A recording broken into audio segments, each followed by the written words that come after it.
Endoplasmic, है ना।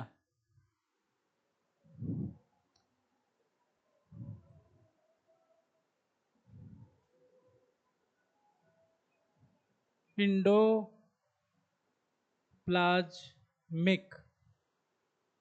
Indo T हटा दिया इसने,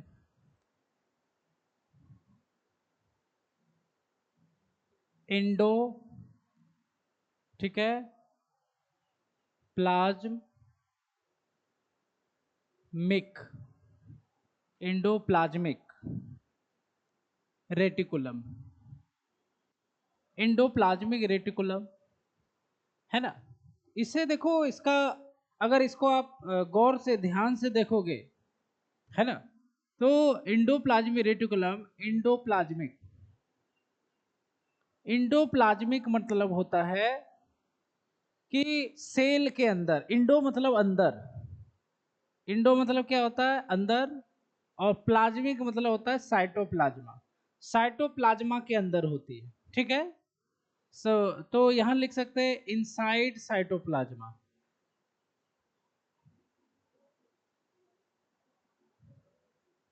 और इसे हिंदी में कहा जाता है अंतःप्रद्रवी।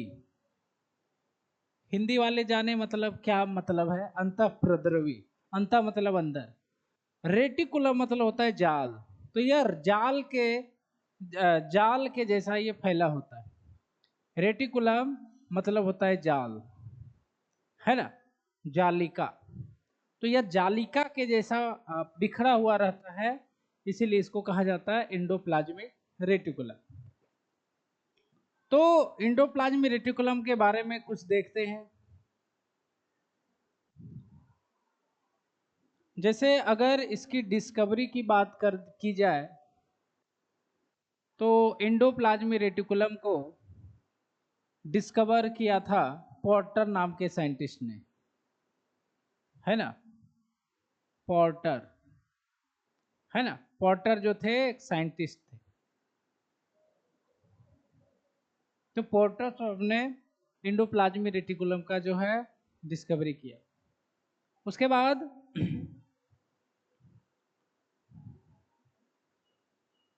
इंडोप्लाज्मिक रेटिकुलम जो है वह एक फाइन ट्यूब लाइक स्ट्रक्चर होता है, बिल्कुल छोटा छोटा ट्यूब के जैसा होगा, है ना, बिल्कुल ट्यूब के जैसा होता है। तो और ये पूरे साइटोप्लाज्मा में बिखरा हुआ रहता है, इसलिए नाम है इसका इंडोप्लाज्मिक, मतलब ये साइटोप्लाज्मा में बिखरा हुआ रहता है।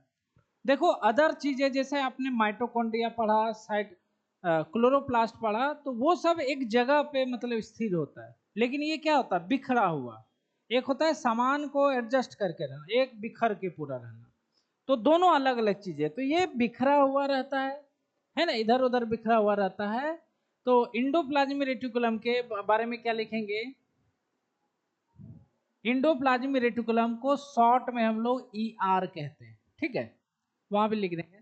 तो endoplasmic reticulum is fine tubules, fine tubules which scattered in whole cytoplasm,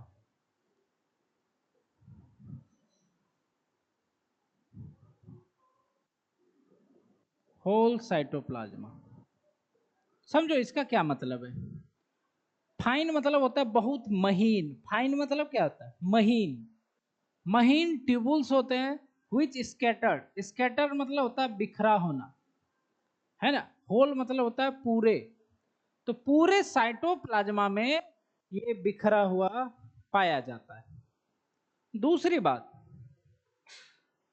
इसके बिखरने के कारण, है ना, यह तीन चीजों से निर्मित होता, अभी पढ़ाएंगे इंडोप्लाज्मिक रेटिकुलम, है ना, वेजिकल्स, सिस्टर्नी, ट्यूबुल्स, तीन चीजों से बना होता है, लेकिन इसको कॉम्प्लेक्स नहीं कहा जाता है ना। वही इसके साथ एक गोल्जी बॉडी भी पढ़ाएंगे आपको, सेल ऑर्गेनल है, तो गोल्जी बॉडी को कॉम्प्लेक्स कहा जाता है, गोल्जी कॉम्प्लेक्स, लेकिन इसको कभी भी कॉम्प्लेक्स नहीं कहते हैं। कॉम्प्लेक्स मतलब होता है जब एक जगह संगठित हो तो उसी को कॉम्प्लेक्स कहते हैं। जैसे देखो, आपको जैसे कोई फिजिक्स का थ्योरी है, उसको अगर तोड़ तोड़ के पढ़ाया जाए किसी भी चीज को, तो वो आसान लगता है, सिंपल लगता है। और उसी को मतलब तोड़ तोड़ के ना पढ़ाया जाए, इकट्ठा पढ़ाया जाए, तो वो क्या लगेगा, समझने में प्रॉब्लम होगा। तो यहाँ पर वही बात है, इंडोप्लाज्मिक रेटिकुलम बिखरा हुआ है, टूट टूट के बिखरा हुआ है, तो ये सिंपल हो जाता है, कॉम्प्लेक्स नहीं कहलाता है। तो यहां पर लिखेंगे E R scattered scattered in cytoplasma, so it is not called complex, complex इसे नहीं कहते, ठीक है, कॉम्प्लेक्स इसको नहीं कहते।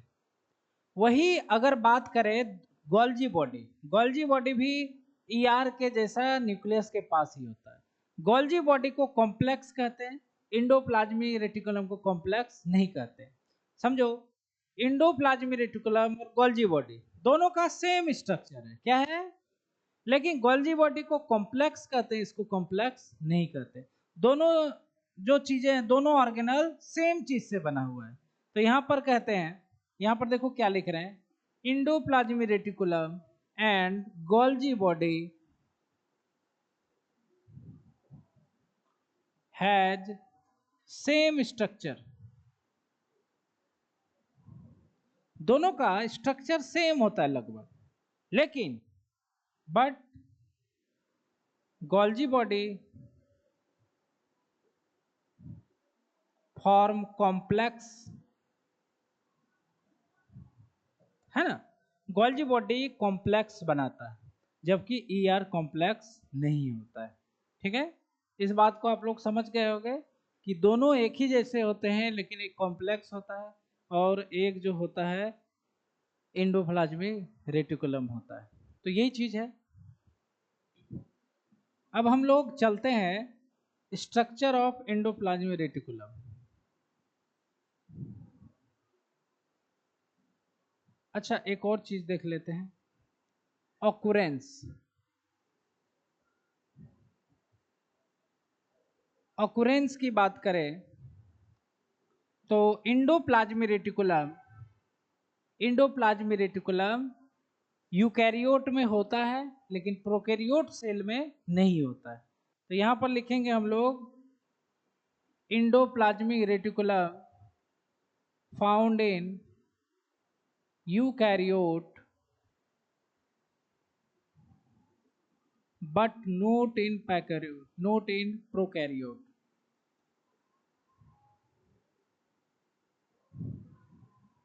ठीक है, तो आप लोग सभी लोग जानते हो कि भाई ये जो हम लोग सेल पढ़ रहे हैं, ये यूकैरियोट सेल है, जो पढ़ रहे हैं ना, ये यूकैरियोट सेल है। प्रोकैरियोट सेल में ये सब नहीं होता है, तो नहीं होता ये। अब आगे चलते हैं हम लोग इसके स्ट्रक्चर पे।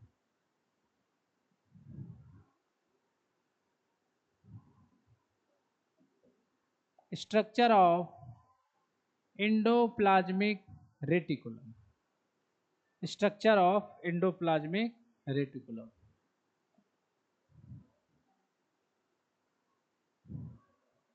तो इंडोप्लाज्मिक रेटिकुलम जो होता है वह न्यूक्लियस के नजदीक होता है।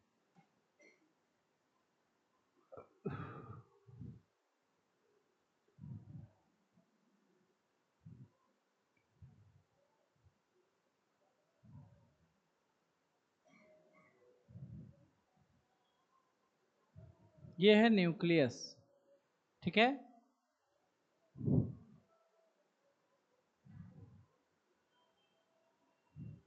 तो देखो, न्यूक्लियस पूरा नहीं दिखाते, आधा दिखाते इस तरह से, ठीक है, न्यूक्लियस आधा ही दिखा रहे हैं।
ये है आपका एंडोप्लाज्मिक रेटिकुलम।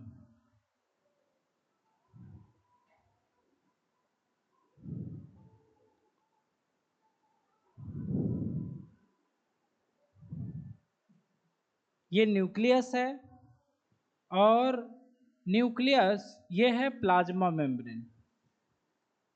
छोटा सा सेल का जो होता है ना पूरा गोला है, उसको थोड़ा सा काट के दिखाया जा रहा है, समझ रहे बात को? ये पूरा सेल ही है ना, इसे करके थोड़ा सा काट करके दिखा रहे हैं, ठीक है, थोड़ा इसे करके। ये है प्लाज्मा मेम्ब्रेन। अब आप लोग जानते हो ये है न्यूक्लियर मेम्ब्रेन, न्यूक्लियस का मेम्ब्रेन।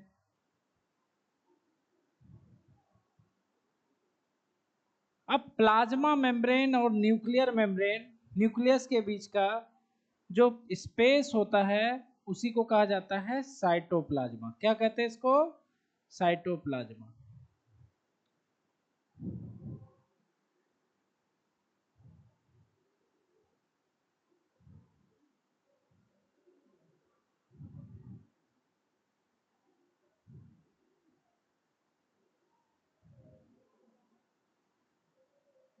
ये भी इंडोप्लाज्मिक रेटिकुलम जो होता है फैला हुआ होता है पूरे साइटोप्लाज्मा में, ठीक है।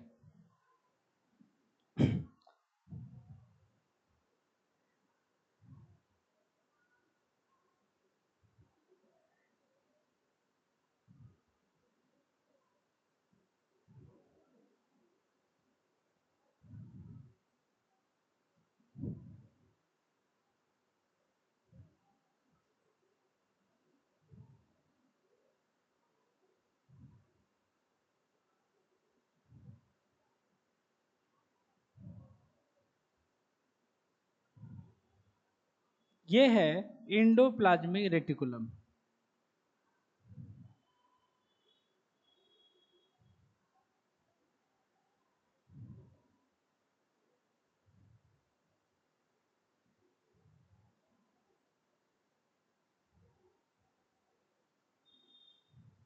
ठीक है, तो एंडोप्लाज्मिक रेटिकुलम जो है न्यूक्लियस के समीप पाया जाता है और यह कंटिन्यू होके प्लाज्मा मेम्ब्रेन तक फैला हो सकता है। देखो यहाँ पर प्लाज्मा मेम्ब्रेन में ये चिपक गया है जाकर के।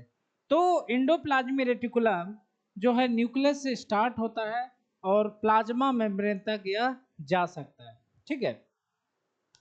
तो इंडोप्लाज्मिक रेटिकुलम देख रहे हो आप, ट्यूब के जैसा होता है। कैसा होता है?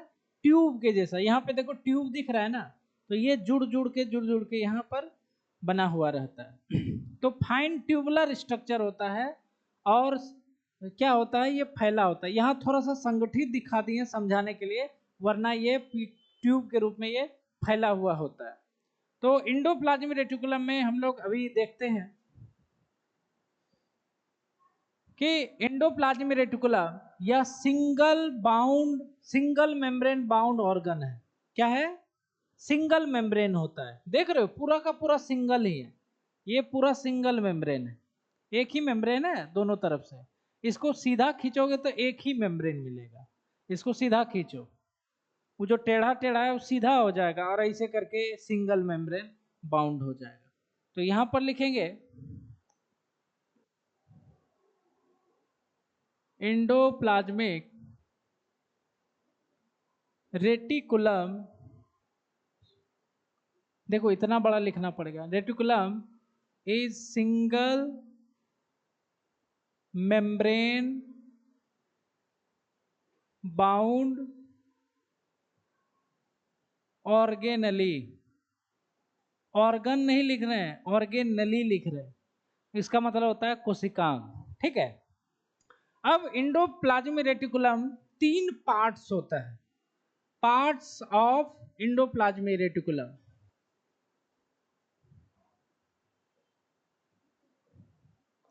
Parts of endoplasmic reticulum. तो इंडोप्लाज्मिक रेटिकुलम का तीन भागों में या तीन पार्ट से बना होता है। ER is made up of three parts, जिसमें पहला को कहा जाता है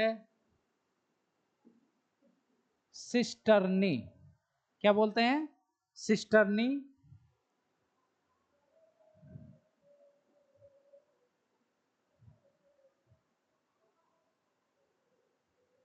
सिस्टर्नी है ना।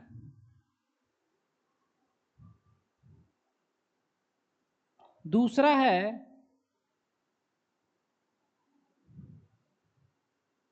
वेजिकल्स। वेजिकल्स दूसरा पार्ट जो होता है वेजिकल्स होता है। और तीसरा को कहा जाता है ट्यूबुल्स। तीसरा को कहा जाता है ट्यूबुल्स। तो यह 3 पार्ट है।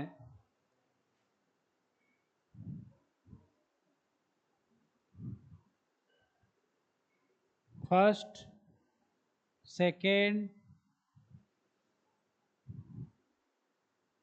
और थर्ड।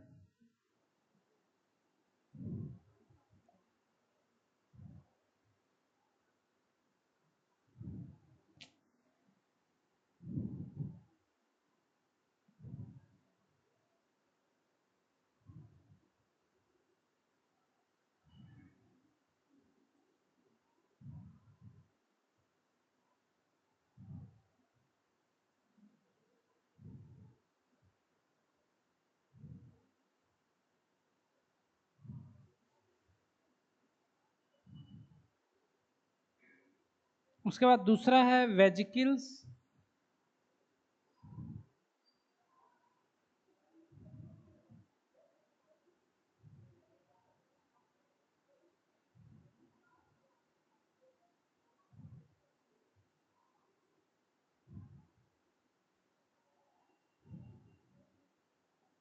और तीसरा टाइप जो है वो है ट्यूबुल्स।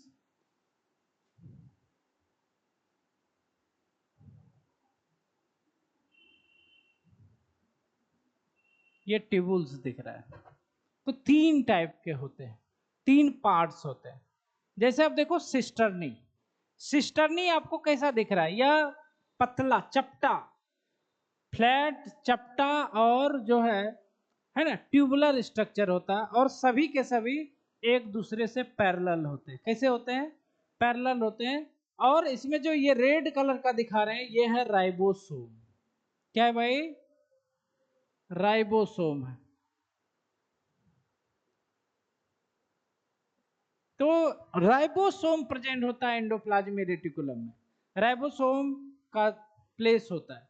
तो यहां पर लिखेंगे सिस्टर्नी के बारे में, दीज आर फ्लैटेंड, फ्लैटेंड चपटा, दीज आर फ्लैटेंड, है ना, फ्लैटेंड ट्यूबुलर, ट्यूब के जैसा स्ट्रक्चर।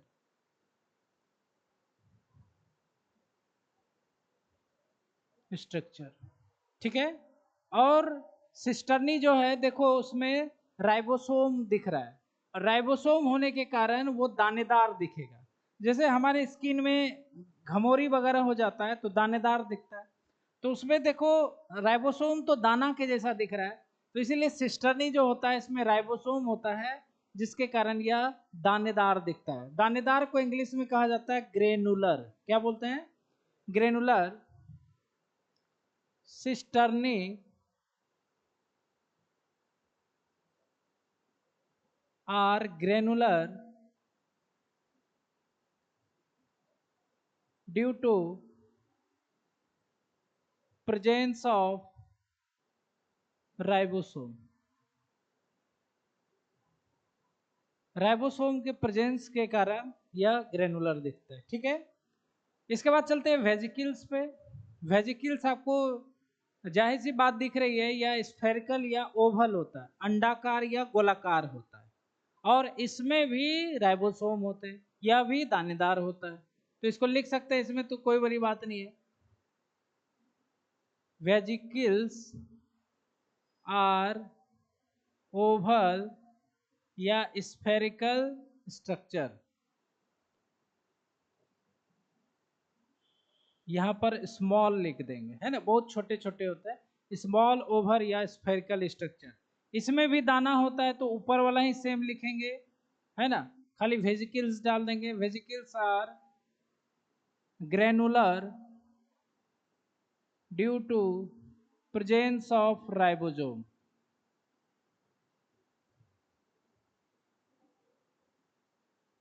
प्रेजेंस ऑफ राइबोसोम, ठीक है, वेजिकल्स हो गया।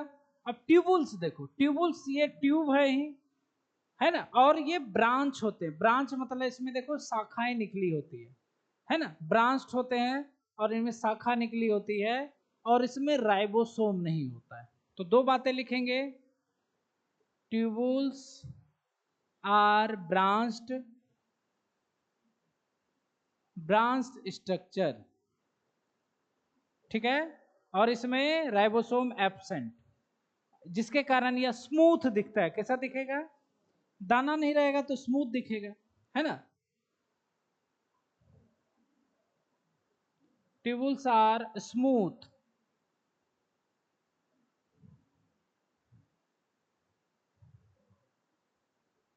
स्मूथ, नो राइबोसोम, राइबोसोम इसमें नहीं होता है। तो आपने देख लिया कि जो है एंडोप्लाज्म रेटिकुलम का 3 पार्ट होता है, लेकिन आपको फिगर में नहीं दिखेगा, क्योंकि फिगर में स्टैंडर्ड फिगर है। फिगर में आपको कहीं भी गोला जैसा नहीं दिख रहा है, खाली लग रहा है ट्यूब ही ट्यूब है। लेकिन सब लोग होते हैं लेकिन बिखरे हुए रहते हैं। क्या रहते हैं? बिखरे बिखरे रहते हैं। तो इस तरह से एंडोप्लाज्म रेटिकुलम के जो है ये 3 पार्ट होते हैं, ठीक है।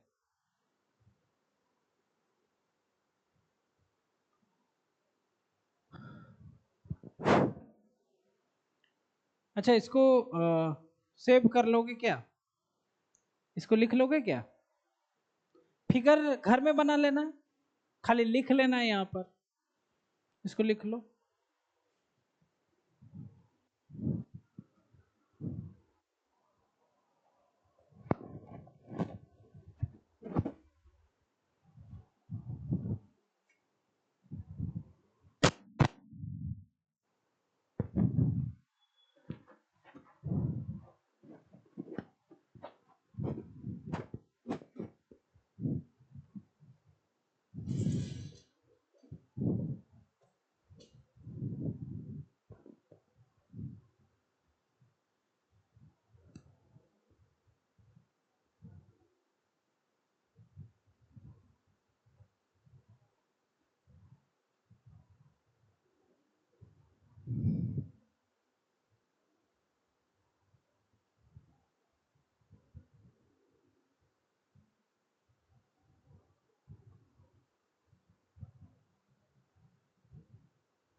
टिप लिया?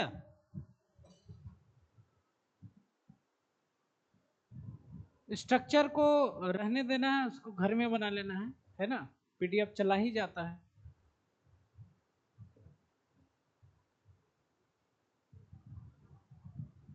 पीडीएफ जाता है ना सब में, ग्रुप में, ठीक।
आदर्श बाबू लिख लिए हैं क्या? लिख लिए?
टिप लिया?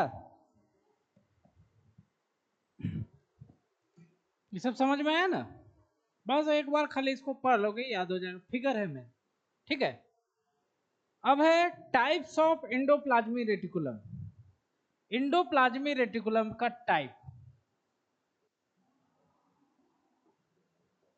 Types of endoplasmic reticulum,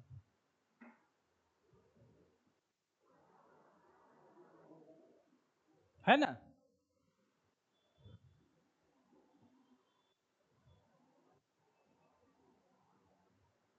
types,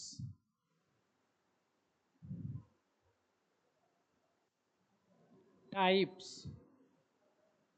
चलो कोई बात नहीं।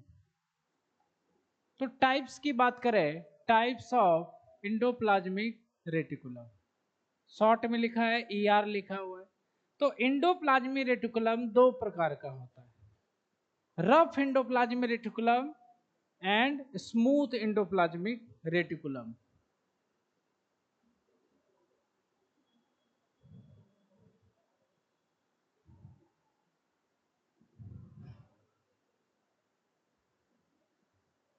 रफ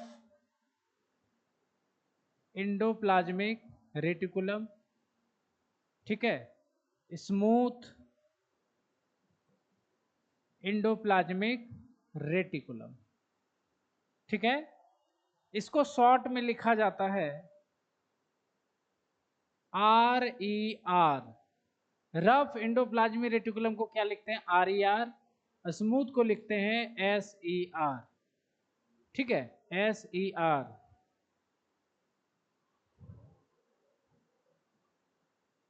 इसी का शॉर्ट फॉर्म है, थोड़ा दूर हो गया है, ठीक है।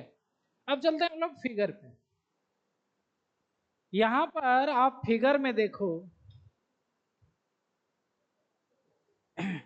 जहां जहां राइबोसोम देखो, न्यूक्लियस के नियर में राइबोसोम प्रेजेंट है, यह है राइबोसोम।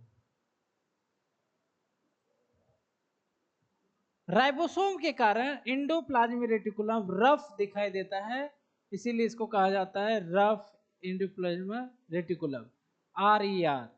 और न्यूक्लियस से एवे प्लाज्मा मेम्ब्रेन के साइड में, है ना, आपको स्मूथ दिख रहा है क्योंकि इसमें राइबोसोम नहीं है, तो इसको कहा जाता है स्मूथ इंडोप्लाज्मिक रेटिकुलम, ठीक है। तो जाहिर सी बात है, रफ में राइबोसोम होगा, स्मूथ में राइबोसोम नहीं होगा। तो हम लोग यहाँ पर लिख सकते हैं रफ इंडोप्लाज्मिक रेटिकुलम में ribosome absent, sorry, ribosome present होगा इसमें। इसमें राइबोसोम प्रेजेंट होता है इसलिए रफ बोलते हैं, और इसमें राइबोसोम एब्सेंट होगा, राइबोसोम एब्सेंट होगा, अनुपस्थित होगा, इसीलिए इसको कहा जाता है रफ और स्मूथ इंडोप्लाज्मिक रेटिकुलम। अब हम लोग चलते हैं क्वेश्चन पे, difference between rough endoplasmic reticulum and smooth endoplasmic reticulum. What is difference between rough endoplasmic reticulum and smooth endoplasmic reticulum, ठीक है।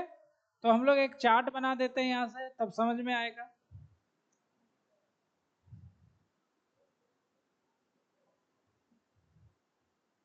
ये एक चार्ट बना देते हैं, इधर लिखते हैं RER,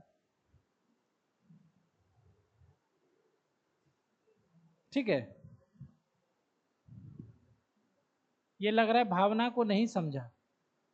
RER कुछ ज्यादा छोटा नहीं हो गया? RER, ठीक है, और इधर लिख रहे हैं SER, ठीक है। इधर रफ इंडोप्लाज्मिक रेटिकुलम और उधर क्या है?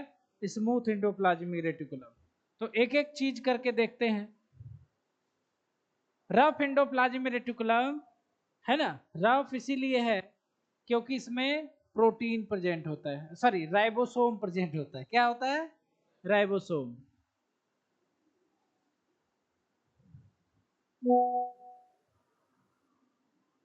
Rough endoplasmic reticulum contains ribosome और smooth endoplasmic reticulum ribosome absent. Ribosome absent, ठीक है। दूसरी बात, रफ एंडोप्लाज्मिक रेटिकुलम किधर की ओर था? न्यूक्लियस के साइड, और वो जो था स्मूथ प्लाज्मा मेम्ब्रेन के साइड था, नियर। तो ये लिखेंगे RER present near nucleus, nucleus के नजदीक, और smooth endoplasmic reticulum near plasma membrane. Smooth endoplasmic reticulum present near plasma membrane.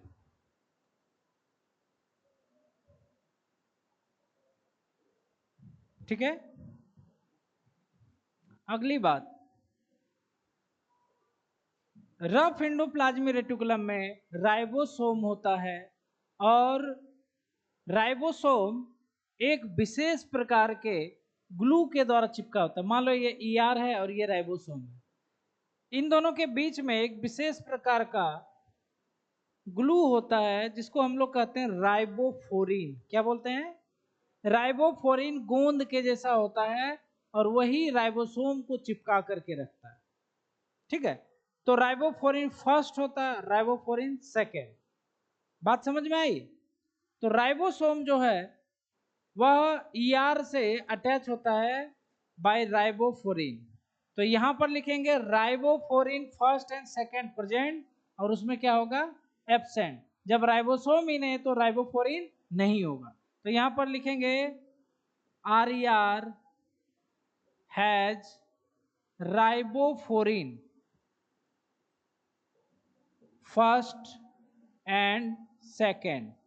यहां पर लिखेंगे ये एब्सेंट होता है, ribophorin first and second absent. ठीक है, एब्सेंट होता है। इसके बाद चूंकि राइबोसोम प्रेजेंट होता है, और राइबोसोम सेल के अंदर प्रोटीन निर्माण करता है। क्या करता है? सेल के अंदर प्रोटीन निर्माण करने का ठेका राइबोसोम का है, और राइबोसोम है इसके पास, रफ के पास। तो रफ ER प्रोटीन बनाएगा, क्योंकि उसके पास क्या है? राइबोसोम है। आपके पास भी पैसा छापने का मशीन होगा, आप भी पैसा छाप सकते हो।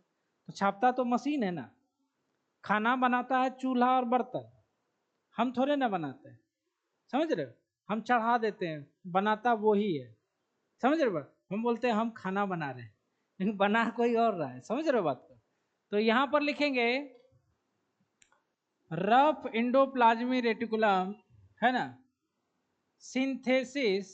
सिंथेसिस मतलब क्या होता है? क्या होता है? बनाना। रफ एंडोप्लाज्मिक अरे भाई, rough endoplasmic reticulum synthesis the protein. लेकिन स्मूथ वाला के पास राइबोसोम नहीं है, प्रोटीन नहीं बनाएगा, लेकिन प्रोटीन के अलावा यह ग्लाइकोजेन बनाएगा। ग्लाइकोजेन ग्लूकोज का ही एक भाग प्रकार होता है। ग्लाइकोजेन स्टेरॉयडल हार्मोन बनाएगा, है ना, एनिमल्स लाइक स्टेरॉयडल हार्मोन, है ना, ये सब बनाता है। तो यहां पर लिखेंगे इंडो, अरे भाई,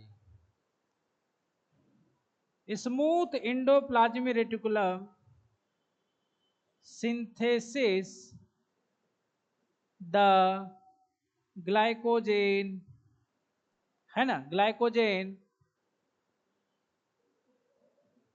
steroidal hormone, steroidal hormone, steroidal hormone का निर्माण करता है। ठीक है। रफ एंडोप्लाज्मिक रेटिकुलम बताओ, चारों में से कौन बनाएगा? तीनों में से कौन बनाएगा? रफ इंडो को कौन बनाएगा? कोई लॉजिक है जरूर, इसीलिए पूछ रहे बिना बताए। स्मूथ कौन बनाएगा, रफ कौन बनाएगा? स्मूथ ये बनाएगा क्योंकि राइबोसोम नहीं है, नहीं है ना। और ये दोनों मिलकर के रफ एंडोप्लाज्म बनाएगा क्योंकि इसके पास राइबोसोम है। तो cisternae and vesicle form rough endoplasmic reticulum, और ट्यूबुल्स जो है वह स्मूथ ईआर को बनाएगा। तो यहां पर लिखेंगे cisternae and vesicles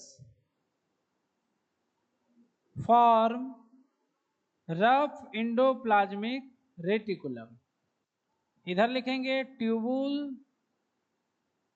form smooth endoplasmic reticulum. ठीक है, ये हो गया। उसके बाद और भी बात करें, चूंकि देखो रफ ईआर जो है इसके पास राइबोसोम है, ये प्रोटीन बना सकता है, और प्रोटीन जो है स्टेबिलिटी कॉज करता है। क्या कॉज करता है? स्टेबिलिटी। क्या कॉज करता है? स्टेबिलिटी। तो rough endoplasmic reticulum more stable होता है, smooth endoplasmic reticulum less stable होता है। क्यों होता है ऐसा? क्योंकि राइबो, और देखो जैसे आपके पास है ना, आदमी की संख्या ज्यादा हो, पैसा की संख्या ज्यादा हो तो आप स्टेबल हो, वही कम पैसा हो, आदमी भी साथ देने वाला ना हो तो आपका स्टेबिलिटी क्या होगा? कम हो जाता है। तो रफ एंडोप्लाज्मिक रेटिकुलम स्टेबल होता है, वो न्यूक्लियस के पास भी है। क्या है? न्यूक्लियस के पास है, तो स्टेबिलिटी बढ़ जाती है उसकी। और वही ये थोड़ा दूर पड़ता है तो थोड़ा सा स्टेबिलिटी कम होता है। तो यहां पर लिखेंगे rough endoplasmic reticulum is more stable और smooth endoplasmic reticulum is less stable. Smooth endoplasmic reticulum is less stable. ठीक है।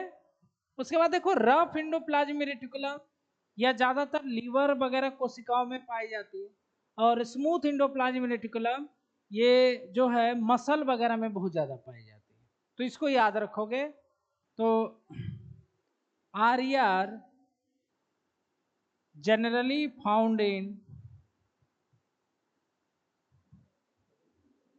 लीवर सेल, लीवर की कोशिकाओं में ये ज्यादा मिलेगा। और smooth endoplasmic reticulum generally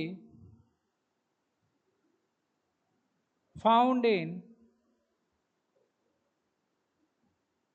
muscle cell, muscle cells. तो ये आपको समझ में आया? बताओ, सारा कुछ फिगर में प्रेजेंट है। रफ एंडोप्लाज्मिक रेटिकुलम के राइबोसोम होता है, स्मूथ एंडोप्लाज्मिक रेटिकुलम के पास राइबोसोम नहीं होता है।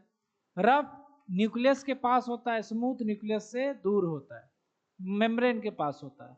रफ एंडोप्लाज्मिक रेटिकुलम में राइबोफ्लोरिन होता है, और इसमें राइबोफ्लोरिन नहीं होता है। वो राइबोफ्लोरिन दो तरह का होता है, फर्स्ट सेकेंड, समझ रहे हो? दो तरह का होता है, और उसका काम है राइबोसोम को अटैच करके रखना। इसमें जरूरत नहीं है तो राइबोफ्लोरिन एब्सेंट होता है।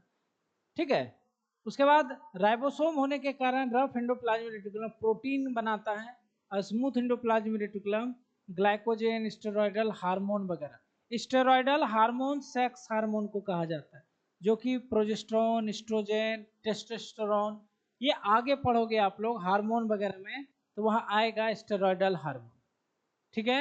रफ ईआर सिस्टर्नी वेजिकल से बना होता है, और वही स्मूथ एंडोप्लाज्मिक रेटिकुलम ट्यूबुल से बना होता है। ठीक है। रफ ईआर ज्यादा स्टेबल है, एस ईआर कम स्टेबल है। वैसे भी रफ जो है ना, ये दो चीजों से बना है तो स्टेबिलिटी ज्यादा होगा, ये अकेले बना हुआ है। ठीक है, समझ में आया ये चीज? ठीक है। तो यहां से देखो इंडोप्लाज्मिक रेटिकुलम का तीन part, cisternae vesicle tubule part है इसका। खुद ईआर जो है इंडोप्लाज्मिक रेटिकुलम दो प्रकार का होता है, rough endoplasmic reticulum smooth endoplasmic reticulum. Rough इसीलिए कहते हैं क्योंकि उसमें राइबोसोम होता है, स्मूथ में राइबोसोम नहीं होता है। ठीक है, अब हमने दोनों का डिफरेंस दिखा, तो डिफरेंस देखते देखते हमें 7 डिफरेंस देखने को मिल गए। ठीक है, फिगर से एक डिफरेंस जो है पता चल रहा है, फिगर ही देखोगे तो कई डिफरेंस आपको पता चल रहा है। राइबोसोम राइबोसोम नहीं है, नियर न्यूक्लियस एवे न्यूक्लियस है, समझ रहे हो। उसके बाद जो है सिस्टर्नी और वेजिकल से बना है, ये केवल ट्यूबुल से बना हुआ है। और देख रहे हो ये ब्रांच ज्यादा हो रहा है तो ट्यूबुल से बना हुआ है, समझ में आया। तो इसके बाद इसको लिख लेना, लेकिन थोड़ा सा हम लोग और चलते हैं। Modification of endoplasmic reticulum. Modification पहले लिख देते तब समझाते हैं।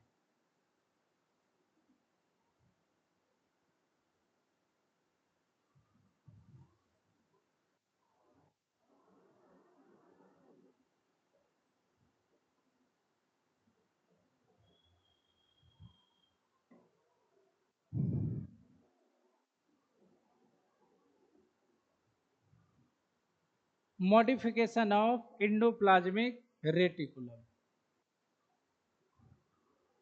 इतना बड़ा नाम ही हो जाता है कि इसको बार बार लिखना संभव नहीं है एंडोप्लाज्मिक को, इसलिए आप लोग कंफ्यूज मत होना। ईआर मतलब एंडोप्लाज्मिक रेटिकुलम। तो मॉडिफिकेशन की बात करें तो रफ मॉडिफिकेशन क्या होता है? मॉडिफिकेशन को हिंदी में कहते हैं रूपांतरण। क्या कहते हैं इसको?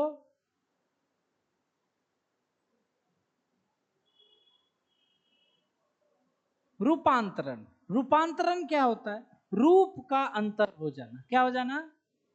देखते हो, सुने हो कि बहुरूपिया है, रूप बदल बदल के आता है, वेश बदल बदल के आता है। जैसे रावण था ना, तो रावण क्या था, भेष बदल के सीता हरण करने आया था। कभी मृग का भेष धर लेता था, कभी साधु का भेष धर लेता था, तो अपना भेष बदल लेता था। उसी तरह इंडोप्लाज्मिक रेटिकुलम भी भेष बदलता है अलग अलग कोशिकाओं में। तो दो गो फेमस है, फेमस वाले को पढ़ेंगे। ठीक है, एक नर्व सेल जो कि न्यूरॉन है ना, ब्रेन का सेल होता है, और एक होता है मसल सेल। दो ही जगह रूप धारण करता है, बाकी सब जैसा है वैसे ही रहता है। समझ रहे बात? आपका भी रूप परिवर्तन होगा। अभी 11-12 के स्टूडेंट हो, बाद में हो सकता है मेडिकल स्टूडेंट हो जाओ, डॉक्टर बन जाओ, तो रूप तो चेंज हो सकता है, वो अपने हाथ में।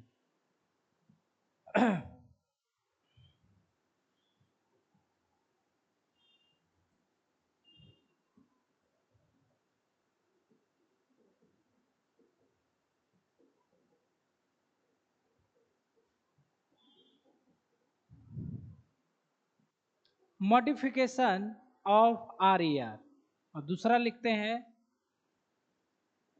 Modification of smooth endoplasmic reticulum. Modification of smooth endoplasmic reticulum, दोनों अलग अलग रूप धारण करते हैं।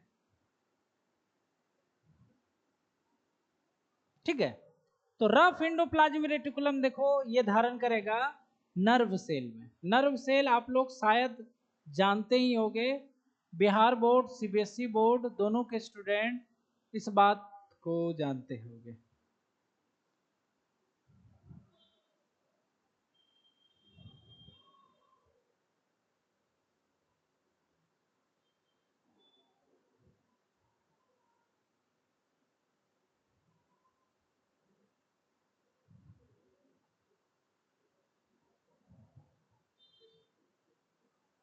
रफ डायग्राम थोड़ा सा बना दिया है। ये इसका न्यूक्लियस, ये न्यूरॉन सेल है।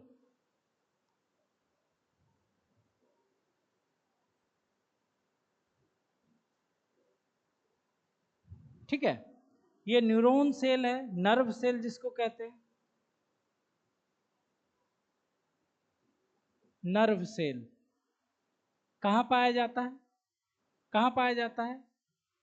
कहाँ पाया जाता है? ब्रेन में। ब्रेन की कोशिकाओं को नर्व कोशिका कहते हैं, नर्व सेल कहते हैं। ठीक है, और ये देखो ये दानेदार स्ट्रक्चर दिख रहा है, इसको कहा जाता है निसल्स ग्रेन्यूल। ये एक्चुअली में क्या है पता है?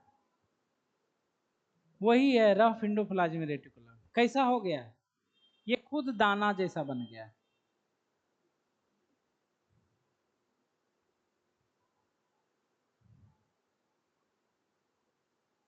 समझ रहे हो? कैसा था कैसा हो गया, रूप बदल लिया। बम्बई मिठाई खाए हो तुम लोग? खाए हो कभी? वो ऐसे करके नाक पोसता है और ऐसे ऐसे करके तोड़ तोड़ के देता है। हम लोग क्या करते हैं, वो लंबा करके देता है ऐसे ऐसे करके। हम लोग क्या करते हैं, उसको बच्चा में क्या करते हैं, अभी भी आता है तो खाते हैं, है ना। अपना जो है, अपना स्वभाव जो है आपका, उसको कभी चेंज नहीं करना चाहिए, चाहे कोई भी चीज हो जाए। डिसिप्लिन अलग चीज है, खाने पीने में नहीं रखना चाहिए। जो मन होता है बचपन से चाहते हो, तो हम लोग क्या करते हैं, उसको गोला बना देते हैं। कैसा हो जाता है? लंबा चीज को गोला कर देते हैं। गांव वगैरह में वही चीज करते हैं। तो देखते हो हम लोग सब कुछ कर देते हैं भाई। आटा होता है पाउडर जैसा, उसको गुद गुद करके, ये है ना, उसको सॉलिड बना देते हैं ना। तो वही चीज है निसल्स ग्रेन्यूल। तो यहां पर लिखेंगे नर्व सेल के अंदर रफ एंडोप्लाज्मिक रेटिकुलम मॉडिफाई हो जाता है किसमें? Nissl's granule. अब निसल्स ग्रेन्यूल्स पे कई बार क्वेश्चन आ चुका है, ये आखिर क्या है? एंडोप्लाज्मिक रेटिकुलम प्लस राइबोसोम, यह इसी को तो RER बोलते हैं। एंडोप्लाज्मिक रेटिकुलम में जब राइबोसोम है, उसी को तो रफ एंडोप्लाज्मिक रेटिकुलम कहते हैं। तो यहां पर लिखेंगे in nerve cell rough endoplasmic reticulum convert से अच्छा मॉडिफाई लिख देते हैं।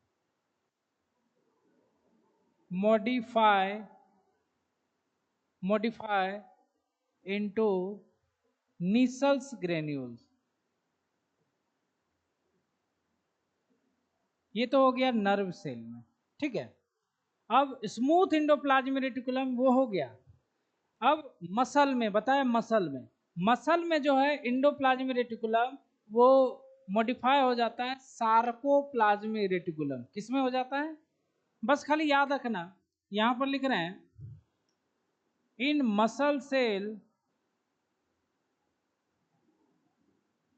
Smooth endoplasmic reticulum is convert into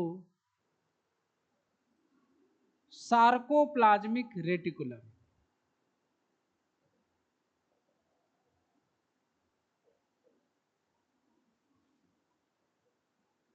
ठीक है, तो ये दोनों मॉडिफिकेशन आप लोग याद रखोगे। तो इसको थोड़ा लिख लो आप।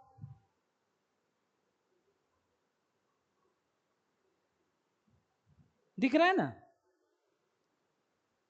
इसके बाद हम लोग असाइनमेंट लाए हैं सब लोग बना करके, कि जितना भी लाए हैं या नहीं लाए हैं वो भी बता देना, अगले क्लास में लाना है बना करके। जो है आपका भी छूटा हुआ है ना, पीछे वाला क्लास मेकअप किया आपने, कर लिया ना? नहीं आ रहा है समझ, तो वीडियो देख लेना है। और असाइनमेंट मिल गया है ना? तो कल आपको मिला है, क्या नाम है आपका? सचिन तेंदुलकर आपको है ना? लेकिन सचिन जैसा आपका फेस नहीं है। आपका फेस जो है अनिल कुंबले, देखे हो आप लोग? अनिल कुंबले को पहचानते हो? कोई नहीं देखे हो? अनिल कुंबले जैसा उसका फेस है जस्ट। तो बना के लाना है। अच्छा चलो, आज आपको जो है, आज आपको एक और टाइम देते हैं।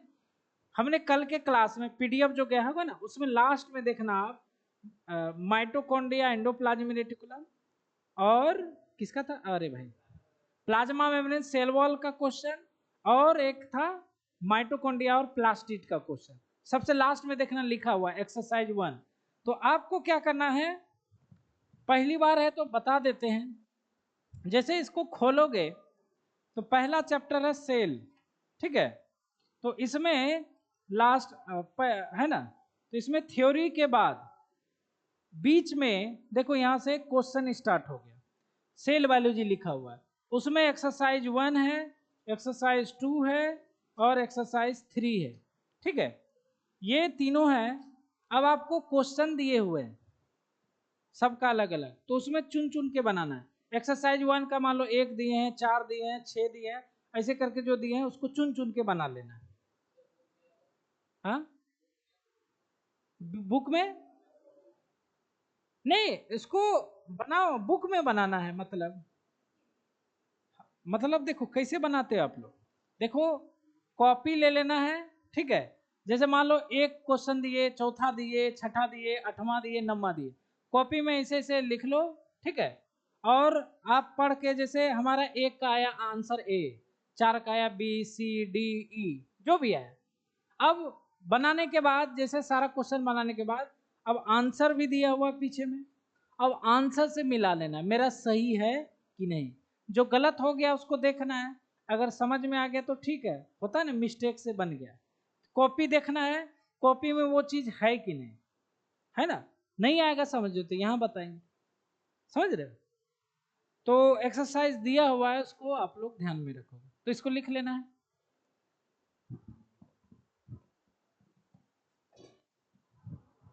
डीपीपी कल मिला था आपको, उसको बना के लाए हैं, सारा सॉल्व हुआ है। चलो आज भर मौका देते हैं, डीपीपी भी कल सॉल्व किया आना। ठीक है, और जो असाइनमेंट का क्वेश्चन छोड़ना नहीं है, पूरा बना लो, कंसेप्ट क्लियर हो जाएगा। नहीं तो ऐसे में क्या होगा, धीरे धीरे छूटता जाएगा।